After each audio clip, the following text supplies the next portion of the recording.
¿Ok? Tenemos una pregunta. Adelante. Lucía pregunta, ¿qué gana Delaware para dar esas facilidades si no cobran impuestos, ni notarios, ni requieren domicilio fiscal? Bueno, sí tienen domicilio, nada más que puede generar un apartado fiscal para ubicarse. ¿Cuál es el objetivo? Al final de cuentas, el tránsito de esas empresas va generando una economía. Y yo diría, por lo menos el costo de su constitución. Al final de cuentas es una promoción en ciertas ciudades de Estados Unidos como en el resto del mundo, la oportunidad de estar generando economías, aunque sean de tránsito. Esta vendría siendo la explicación y es correcta la apreciación, porque aparentemente nada más se constituyen y se fugan a otro lado, pero sin embargo ese tránsito también genera una economía. Y eso lo pueden verificar, busquen en la página de internet Constitución de Sociedades Delaware y ahí tendrán una historia, toda una explicación y que va acorde con la realidad y ahí pueden identificar o comprender más el porqué. ¿En dónde dijo? ¿Qué página? Constitución de Sociedades Delaware, así en el internet. Hay varias formas de buscarlo, pero yo la que me acuerdo ahorita es Constitución de Sociedades por internet. Todavía no estamos hablando nada que vaya a forzar nuestra creatividad. Para que vean, todavía ni empezamos, nada más estoy calentando motores con ustedes. ¿Okay? Es como dice calentamiento en el gimnasio. ¿Sale? La que sigue, por favor. ¿Qué pasa? Aquí hay que entender que una de las grandes cosas que le da vida, inclusive para defensa fiscal, para defensa en general, es la participación de México a partir del 88 cuando entramos a la Convención y a los Tratados de Viena. Ahí empezando por en el Tratado de Viena están la integración de la Convención de los Derechos Humanos y la participación en la Corte Interamericana de los Derechos Humanos. Ese es un elemento porque jurídicamente cuando en el amparo no nos va yendo muy bien, todavía tenemos una posibilidad de invocar en el propio juicio de amparo los artículos de la Convención de Viena de Derechos Humanos y poder reclamar. Tan es así que en el 2010, cuando el Estado mexicano pierde o de alguna manera pierde, pero previamente no dejó satisfechos a los familiares, generó la 10ª época en el semanario judicial. Esto lo voy a tocar porque viene más adelante. Lo que le da vida precisamente el impacto internacional que ya nos hacen meternos al lado. Y lo vamos a ver cuando veamos desde lo más elemental del mundo el artículo primero constitucional. Creo que eso lo mencioné también la vez pasada, ¿o no? Bueno, ya se acordarán. Ya se les olvidó, hombre. Bien, la que sigue. ¿Qué pasa? Aquí algunas cosas, lo pongo aquí porque recuerden que la puse así que eso debería estar entre paréntesis, ese recordatorio en los FDI se maneja el RFE del extranjero y cuando no tenemos público en general. Esta fue una observación porque cuando dimos este material estábamos con la resolución miscelánea para hacer la aclaración de los FDI, sobre todo pagos al extranjero.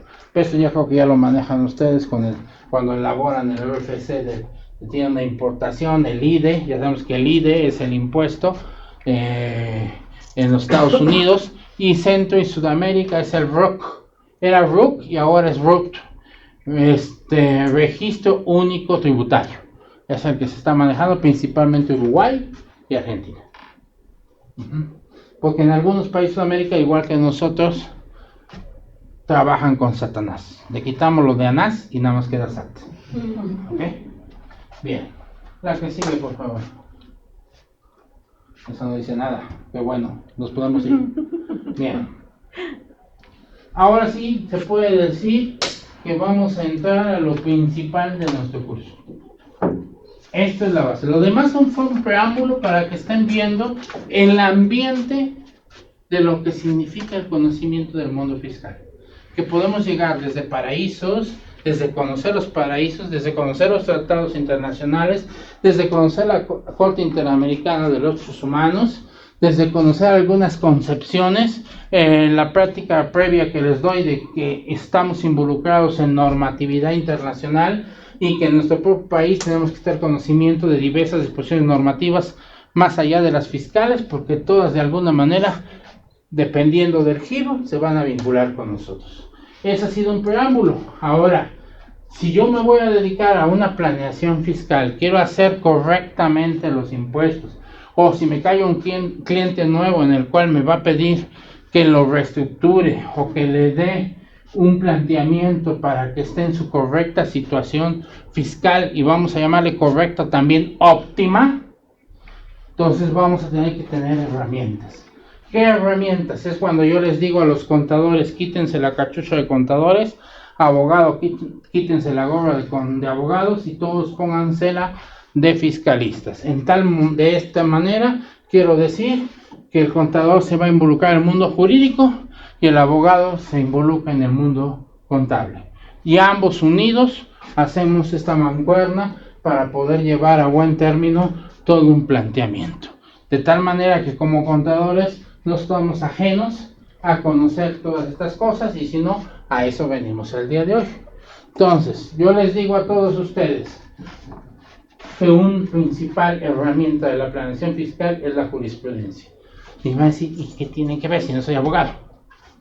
¿Qué pasa si hacen un proyecto de planeación fiscal o de estructura, modifican, hacen acciones jurídicas como sujetos pasivos de la relación tributaria y de alguna manera están innovando en esa empresa o con su cliente alguna acción fiscal? Entonces, ¿yo qué quiero saber? Pues yo quiero saber, no soy el inventor del hilo negro, quiero ver quien haya aplicado algo similar en algún X situación y que ante controversia con la autoridad llevaron a utilizar medios de defensa, ¿cómo les fue? En la medida que sé cómo les fue, puedo de alguna manera pronosticar en qué nivel de eficacia o de salvaguarda de mi éxito de mi planeación fiscal. Entonces debo de conocer la jurisprudencia, la jerarquía de las jurisprudencias. Ahí es lo que vamos a aprender nosotros, porque ustedes nada más dicen conocemos como contadores jerarquía de las leyes, pero no sabemos que las jurisprudencias también tienen sus jerarquías. Entonces eso es lo que vamos a conocer también, para que cuando las leamos veamos si primero es que puedo encontrar una de un colegiado de circuito que me diga: aquí está una que dice que lo que hice está todo mecate, pero hay una contradicción de la sala superior que dice que no. Entonces a la hora que la autoridad le invoque, vas para atrás. Entonces debemos de conocer cuáles nos afectan y cuáles no. O sea, primero identificarlas si hay, ubicarlas, tanto las jurisprudencias del órgano jurisdiccional. ¿Cuál es el órgano jurisdiccional? El Poder Judicial. Y por otro lado, jurisprudencias de los tribunales administrativos. ¿Cuáles son los tribunales administrativos? El Tribunal Federal de Justicia Fiscal Administrativa. ¿Cuál es la diferencia? Que los tribunales administrativos pertenecen al Poder Ejecutivo y los tribunales jurisdiccionales pertenecen al Poder Judicial. Entonces, son dos cosas diferentes. El Tribunal Administrativo de la Tribunal Federal de Justicia Fiscal Administrativa emite sus propias jurisprudencias y tienen una jerarquía. Y por otro lado, el Poder Judicial también las emite. ¿Cuál es la máxima jurisprudencia? La del Pleno de la Suprema Corte. Y es lo que vamos a analizar y conocer aquí también. Hay una pregunta. Aunque fuera así, ¿qué pasa si esta es más reciente, la del Tribunal Administrativo? No se trata de cuál es, no es como la calidad de las leyes, que también lo vamos a ver. Eso sí lo vimos en el curso anterior, la calidad de las leyes. Que las leyes, para poder tomar una decisión fiscal, más adelante lo vamos a ver la calidad de leyes. ¿Cuáles son la calidad de leyes? Por jerarquía, por especialidad y por antigüedad. Ahí sí, pero en las jurisprudencias es por nivel, no por antigüedad. Que sea más antiguo. Puede, a lo mejor si hay una reciente y una más antigua, pero vienen del mismo organismo, pues entonces tengo dos tesis y entonces pueden hacer una contradicción de tesis o invocar algo más. Pero si está en igual y uno me favorece, con eso ya gané. Ahí no me va a afectar la antigüedad o lo reciente. ¿Okay? Ahí no hay calidad de jurisprudencia, hay jerarquía. En las leyes sí. Vamos adelante.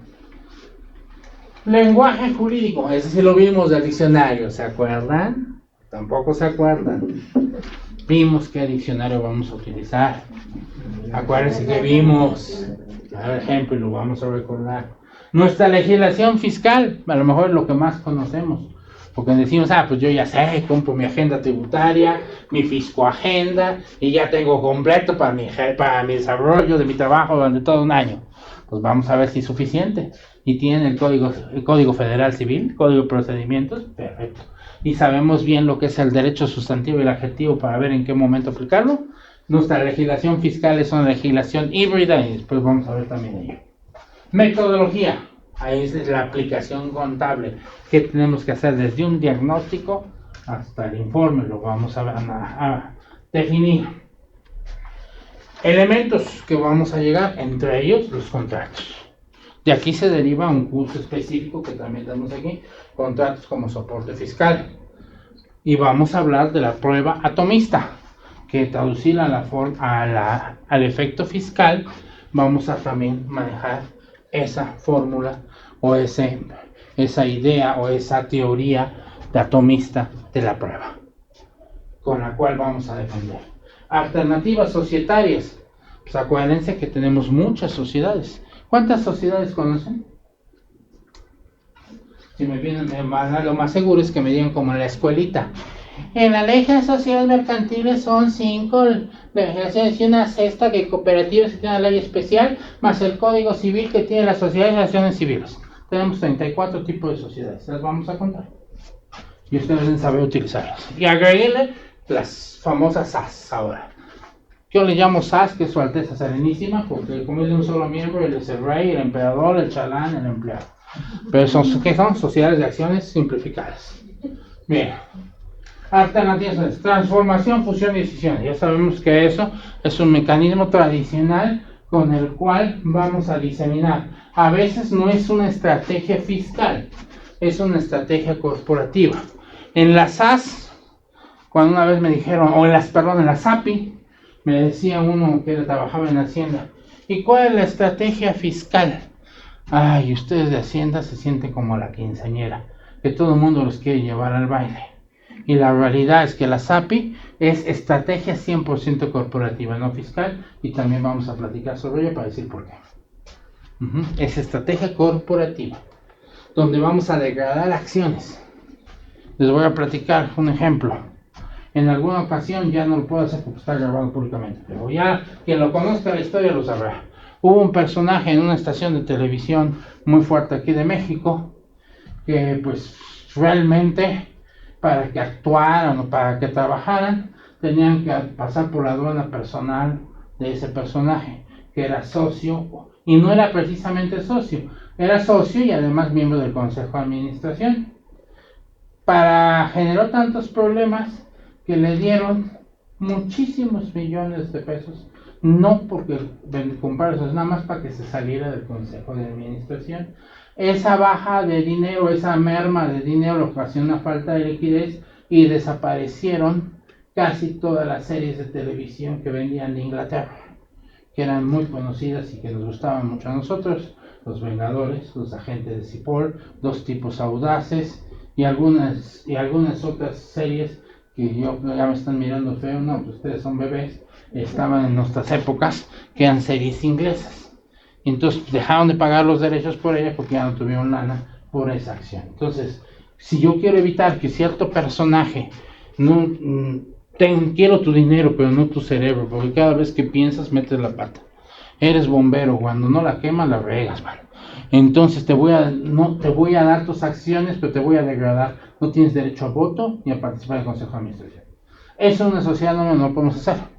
pero una SAPI sí podemos degradar la participación del socio a través del valor de las acciones. Entonces, no es una estrategia fiscal, no es una cuestión de efectos fiscales, es cuestión de efectos corporativos. ¿En la sociedad de responsabilidad limitada se puede hacer algo similar? No, la sociedad de responsabilidad limitada se caracteriza diferencia de una sociedad anónima que exige que para la inclusión o exclusión de socios sea por votación unánime. ¿Por qué es esa característica? Por la desconfianza de que cuando creas una sociedad anónima y yo te quiero partir el queso, hago aumentos de capital, lo invito a otros socios para que cada día, siendo yo mayoritario, yo tengo 51, tú tienes 49 acciones, hacemos una asamblea y mi votación siempre va a estar superior a la tuya, voy a ganar en la votación y por consiguiente voy a aceptar que vengan otros accionistas o que yo aumente mi capital y al poco rato en lugar de 49% tienes 2%. Y entonces una sociedad de RL lo que pretende es proteger que no afectes el demérito del porcentaje accionario o de derechos o utilidades. ¿Mediante qué? Que cuando haya un aumento de capital, inclusión o exclusión de socios, tenga que ser votación unánime de todos los socios.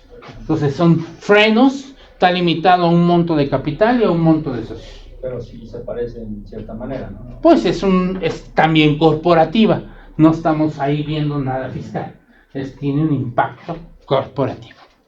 ¿Ok? Gobierno corporativo, pues eso nació a raíz del problema de Anderson, que generó la ley Sarbanes-Oxley, producto de ese famoso error. Si ustedes saben que en los Estados Unidos una firma cuando comete una burrada la comete y ahí pagan el precio caro, ya está quieren resurgir a Anderson. A raíz de lo de Anderson se acabaron los 8 grandes y se convirtieron en los 4 grandes, los Big Four, Price, Deloitte, KPM y compañía. Anderson quiebra y el socio principal de Anderson se metió el tiro por ese error de Enron y entonces un congresista y un senador, Sarbanes y Oxley, generaron el gobierno corporativo para establecer transparencia en las empresas y evitar lo que los contadores son expertos en maquillaje. ¿Por qué? Porque a raíz de ese error de Enron no afectó nada más a Anderson, nos afectó a todos, perdimos credibilidad en la profesión de contaduría pública y es por eso como mi firma UCC Global, que el día de ayer está la norma de calidad y está el software de auditoría, buscamos a través de los networks influenciar para ejercitar el hecho de que regresemos y recuperemos a través de la norma ISC M1, que es la norma de calidad de los despachos, confiabilidad nuevamente, porque eso nos afectó. No nos puede dar gusto, aunque sí me lo dio, pero no debe, que si las firmas de los Big Four truenen. Ahorita Deloitte en México tiene 5 años castigada de participar en firmas de licitación pública porque muchos de los Anderson volvieron a hacer sus andadas los socios. La cartera de Anderson se fue a McKinsey, los socios de Anderson se fueron a Deloitte México e hicieron sus travesuras y volvieron a castigarlos. Entonces, esas situaciones no nos dan gusto ni es exhibirlos, sino al final de cuentas perdemos credibilidad. Todos los contadores. Entonces, como ven, estas son las puras herramientas.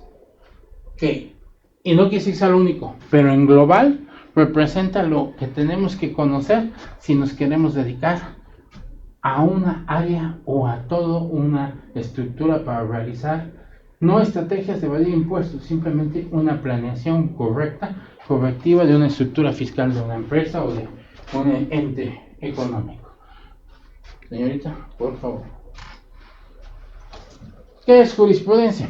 Por definición, pero yo se las digo en cristiano. Son criterios que los órganos y tribunales competentes para emitirlo tienen que cumplir y es obligatorio de su emisión hacia los órganos subsecuentes o a los órganos o tribunales inferiores.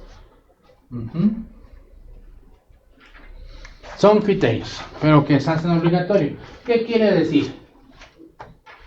Cuando un juzgador, ¿por qué se le llama juez? ¿Por qué se le llama juez? Porque emite ¿qué?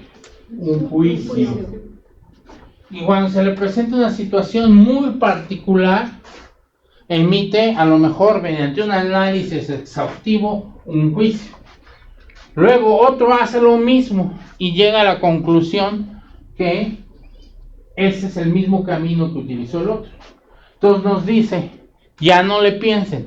Si hay 5, en algunos casos, en otros 3, que ya veremos en cuáles, en 5 situaciones similares, los juzgadores actuaron de la misma forma, entonces quiere decir que ese es el camino más adecuado, y en los subsecuentes que se presenten ya vas a aplicar el mismo criterio, ya no tienes que pensarle, ya está el criterio aplicado para que actúes de esa misma manera.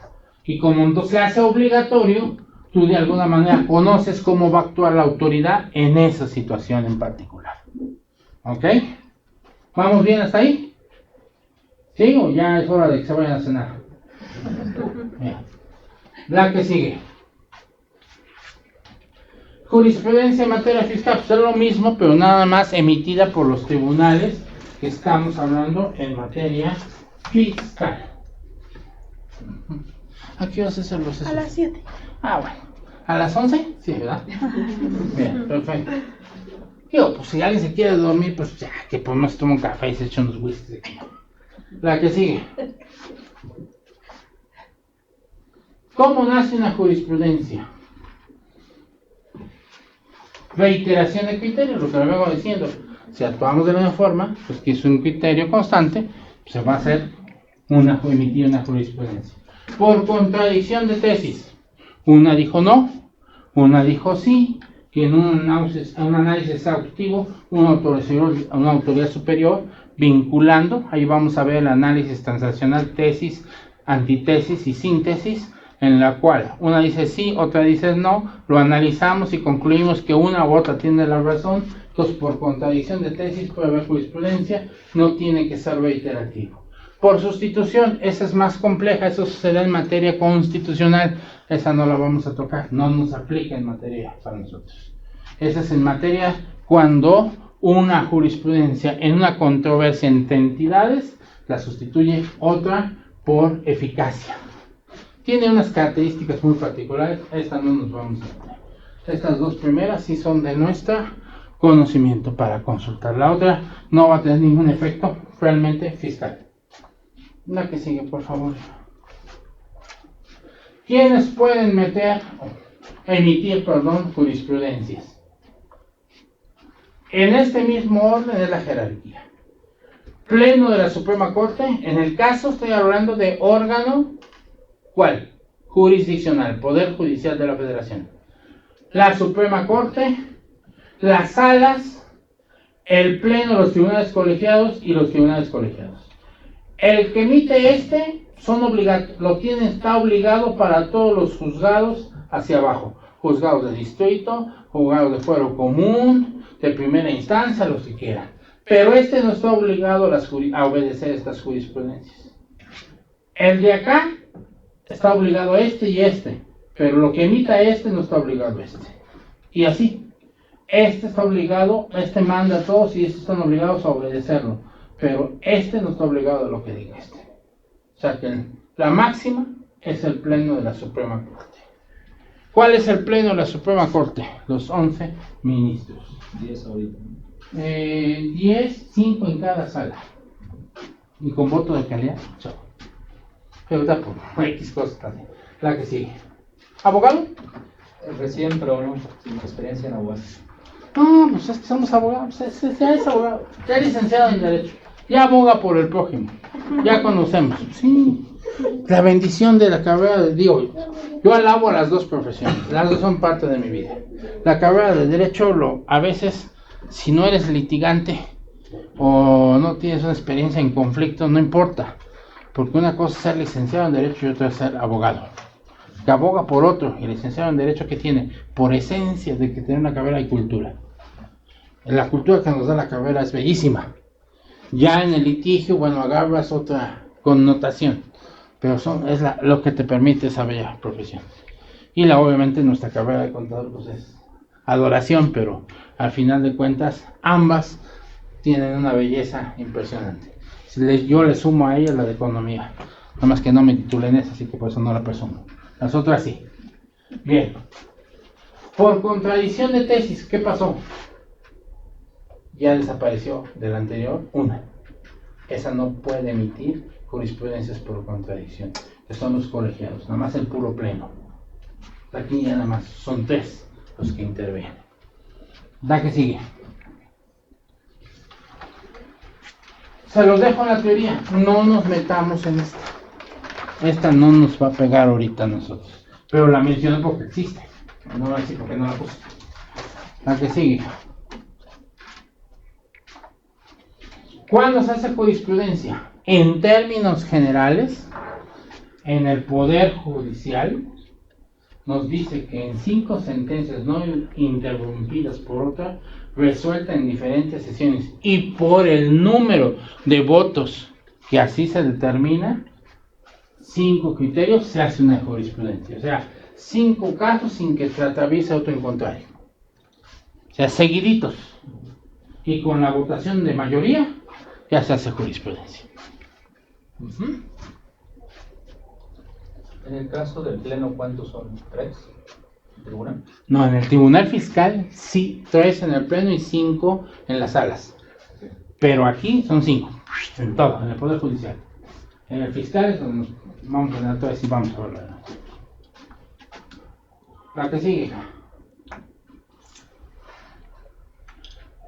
En la de control de constitucionalidad es la donde aplica la de sustitución, no nos aplica porque la acción de constitucional es controversia entre las entidades federativas y entre los estados.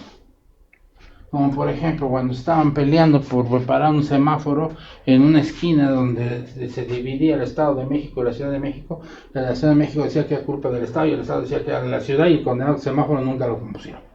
Entonces es una lucha territorial y eso se ve en este tipo de jurisprudencias, en ese análisis y en esos pleitos. ¿Okay? Eso no nos compete. Sigue la que sigue. Ahora sí. Anteriormente, la Suprema Corte se dividía en Paco. Todo el mundo, con los que estamos viejitos en esto, conocimos a Paco. Paco, ¿qué era? Penal, administrativo, civil y laboral, que después se llamó obrera. Ahora la Suprema Corte establece 2 salas, una donde están expertos 5 ministros para la penal y para la civil, y otra sala donde están expertos en la administrativa y en la laboral. 5 aquí y 5 acá. Y cuando hay discusión en el pleno, en algún evento de una u otra sala, participan los 10 y el que tiene voto de calidad es el presidente de la Suprema Corte, que no participa en ninguna de las salas. Por eso son 11 ministros.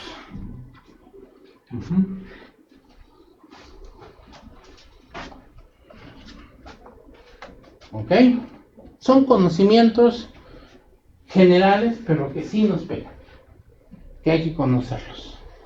Evidentemente, cuando hacemos una planeación, los tomamos en cuenta. Va a llegar un momento en que, reitero, lo he dicho siempre, la planeación fiscal del planeador no es un todólogo, es un personaje que está cartográficamente desde arriba, viendo todo el panorama y, como va viendo la situación, va allegándose de los especialistas, cada materia. Pero debe conocerle todo para saber si el especialista no lo está cuenteando y está haciendo bien su trabajo.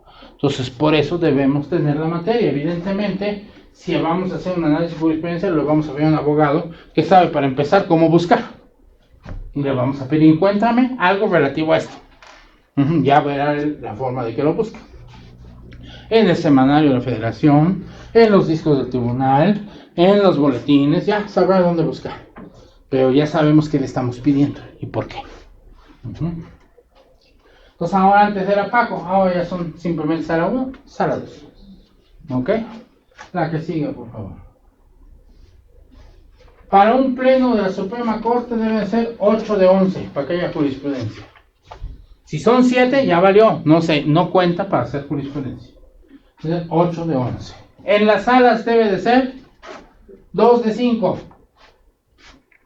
Me equivoqué. Cambié el número. ¿Cuántos deben de ser? 3 de 5. Ahí póngale 3 de 5. Le dejé 2, y ya después al rato les voy a decir por qué. Pero es 3 de 5. Pleno del tribunal colegiado unánime. O votan todos o chafión. Y de igual manera los tribunales colegiados deben ser unánimes para que sea una jurisprudencia.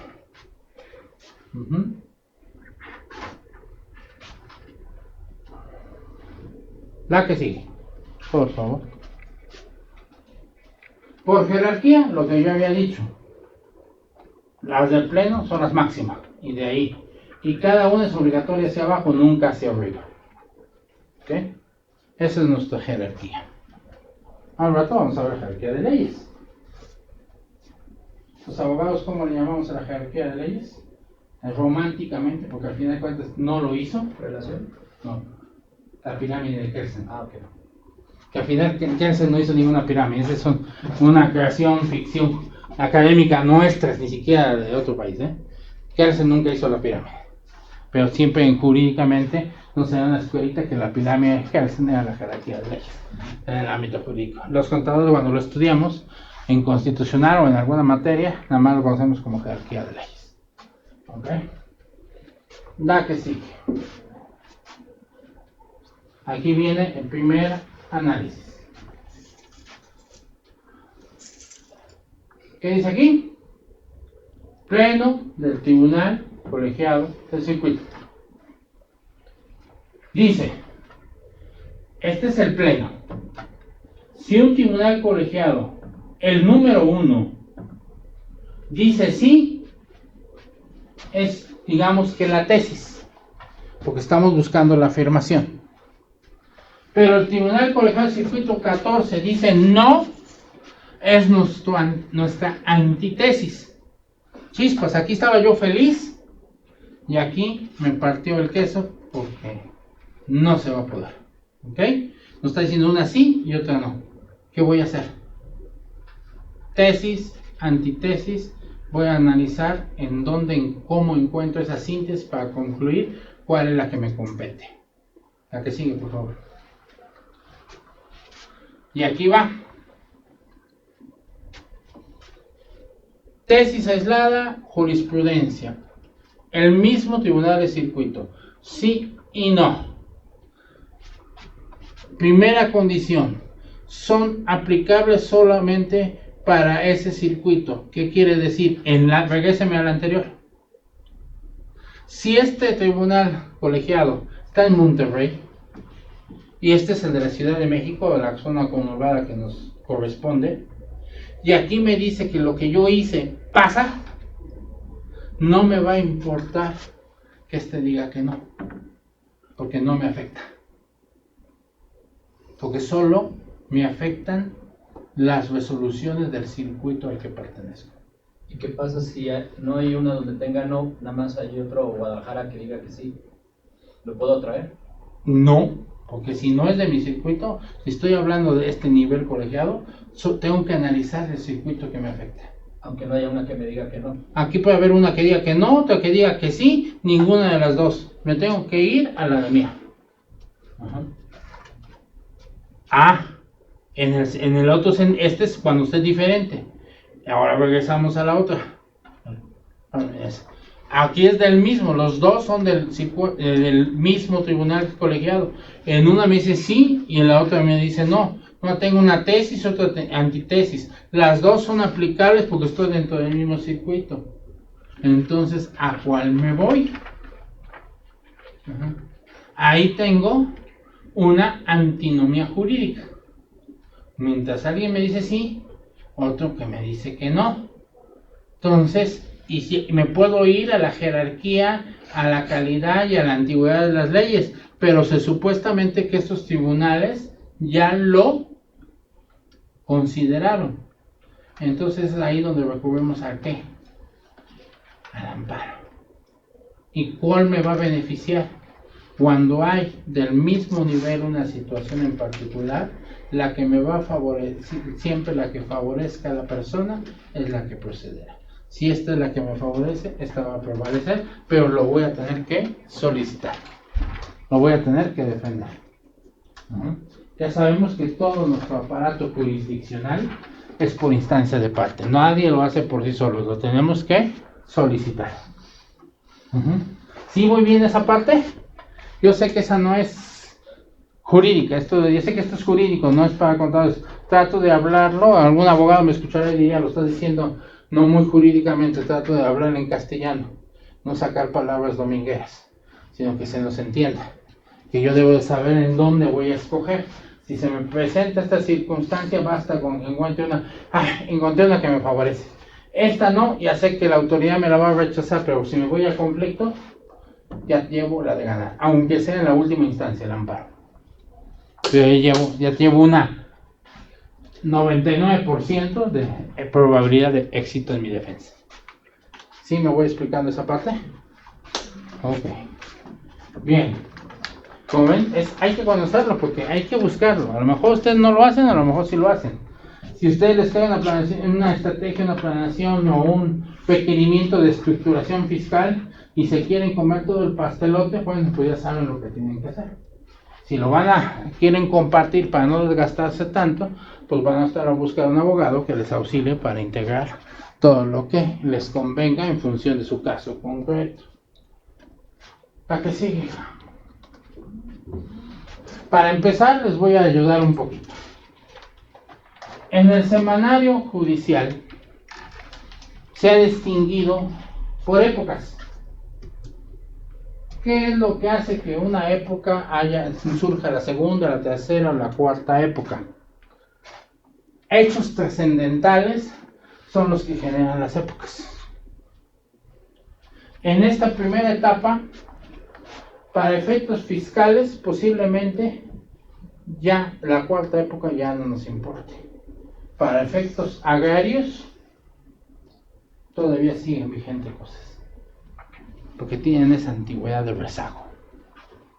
Los tribunales agrarios todavía están viviendo jurisprudencias de esta época, porque tienen un rezago. Juicios que llevan años, y ya los va a resolver el tataranito. Entonces, está la cuarta época vigente en materia agraria, principalmente. A lo mejor hay alguna otra entonces, pero yo no lo sé, pero en materia agraria sí lo hay.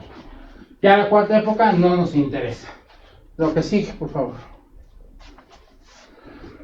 Para nosotros los que estamos en materia fiscal, realmente ya nos queda un poquito, o nos quedaba un poquito de la octava época. ¿Por qué nos quedaba la octava época? Era 1988, cuando vino el activo compensable. Cuando regresamos otra vez de compras a costo de ventas. Nos quedamos con un rezago cuando era compras y entramos a costo.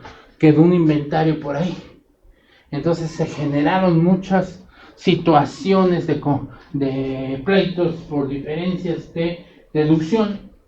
Y entonces caímos en algunas, ya casi nada. En la actualidad son la novena y la décima época la que de alguna manera son las que debemos de buscar en el caso del semanario. ¿Cuál es lo trascendental que pasó en la novena y se creó la décima época? Ahí va una anécdota. Resultó que en 1970 y tantos desaparecieron a un personaje, Rosendo Rodríguez, lo de haber escuchado cuando me comentó. Lo desapareció el ejército. Los familiares demandaron. Se resolvió y no quedaron satisfechos con la sentencia. Y entonces se fueron a la Corte Interamericana, en la cual ganan, y entonces Rosendo Rodríguez, México, le gana al Estado mexicano. O sea, un mexicano le gana al Estado mexicano. Eso representó que los ojos del mundo voltearan a ver a México y dijeran: están ustedes de primates, su calidad de humana está por los suelos.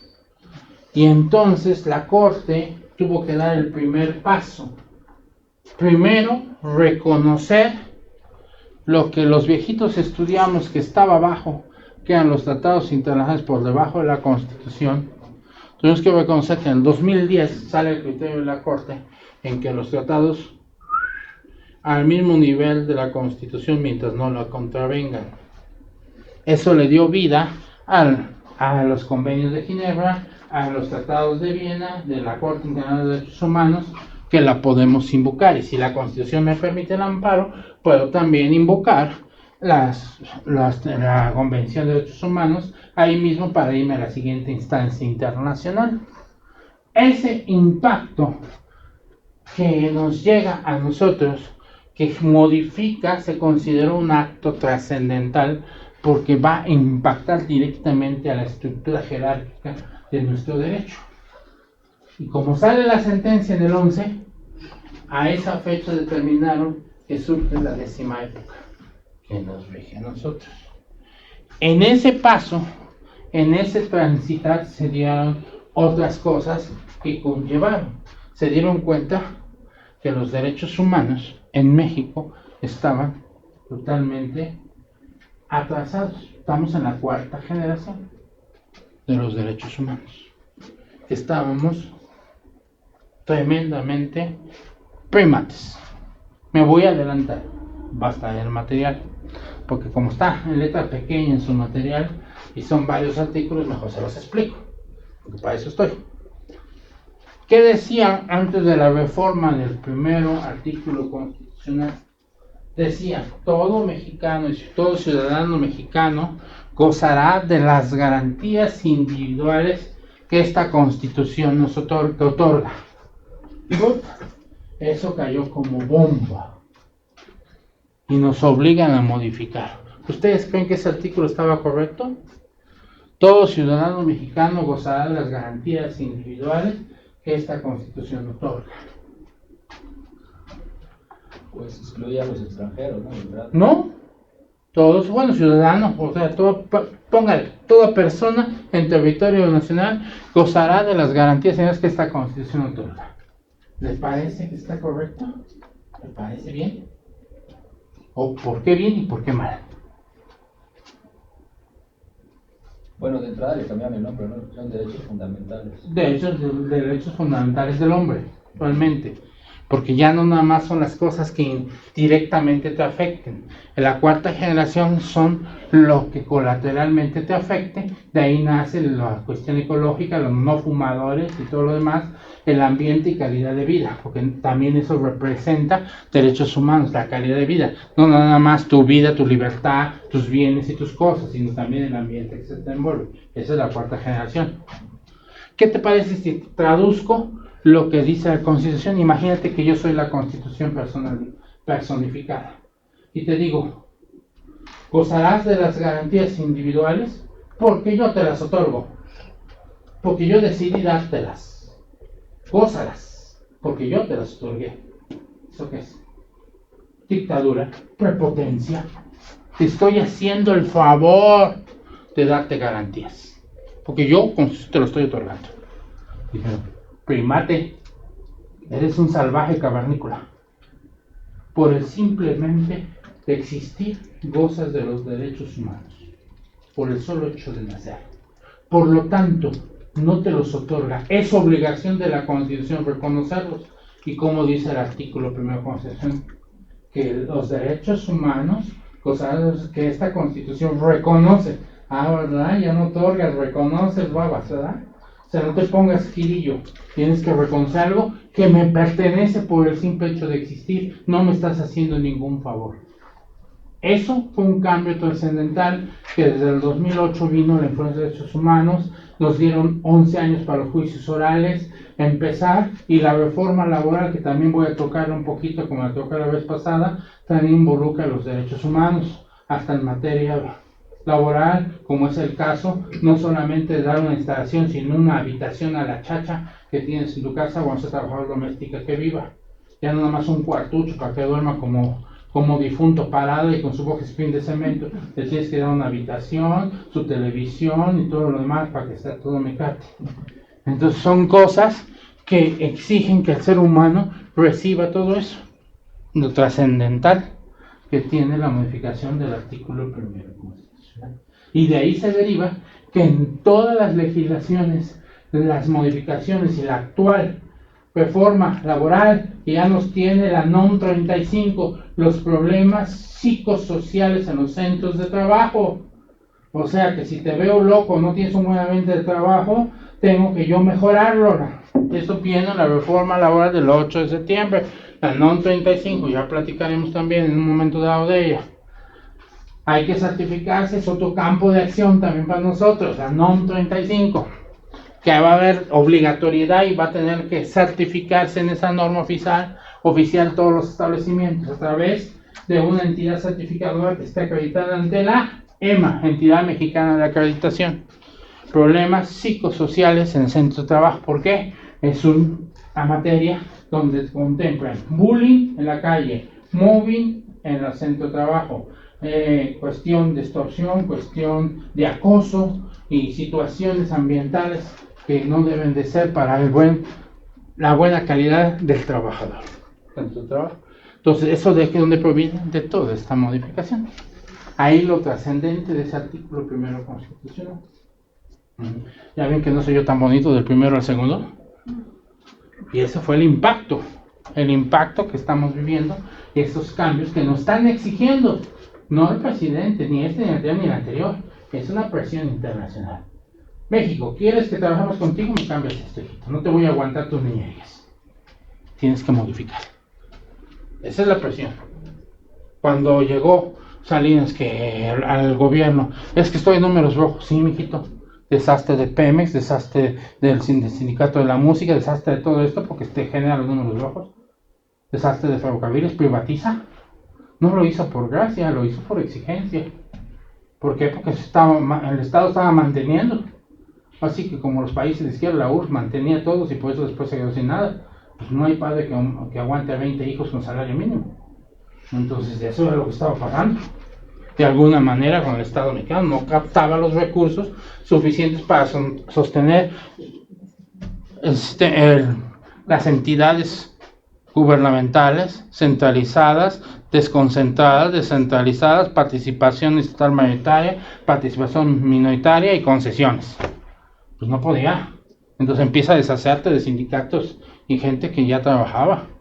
Yo soy de los que quiero que desaparezca el IMSS, que desaparezcan muchas entidades que no han desaparecido, nada más le pegaron primero a ferrocarriles, estratégicamente le pegaron a la luz, le van a pegar a otras. Van a decir, oye, te pasaste, ¿no? Yo les puedo explicar por qué. Pero bueno, ese ya es tema de otra materia. Eso ya me lo platican invitándome unos tragos en un café. Bien.